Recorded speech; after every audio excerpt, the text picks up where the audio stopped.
Last year mo pa ako follower boss, nakapag-video reply ka na din dati sa tanong ko. Pasensya na, ngayon lang ako nakapag-order, lagi ako nanonood ng mga video mo boss. Maraming salamat boss, Boss J. Big shoutout sa'yo Boss J. Boss, ikaw yung taga ano no? Na-pick up na yung item mo boss kahapon eh. Baka onhan mo na ngayon yan. Baka ngayong araw onhan mo na. Ikaw ba yung taga Pateros? Makati? Tama ba? Naku, baka nagkamali ako.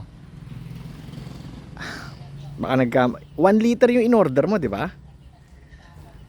Feeling ko, natatandaan kita eh. Kasi boss, ako umaasikaso mismo.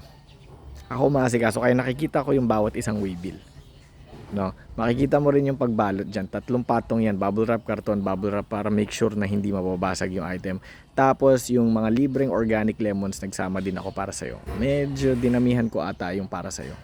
No? Pero maraming salamat sa pag-comment. You took the time to do this one, to let me know. Tapos nag-comment ka. Maraming salamat din sa pag-follow. Ingat ka palagi boss. Take care. God bless you.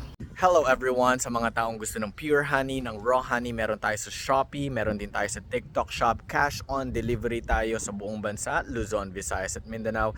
At sa bawat bote na mabibili ninyo, meron tayong libreng organic lemon. Sa mga tao naman na ngayon lang nakita itong Mercas Raw Honey. Igorot kami from Cordillera Region, doon galing yung honey natin, doon din galing yung mga lemons natin, yung mga organic lemons, and we are from Cordillera Region. Just a quick video. God bless everyone. Take care.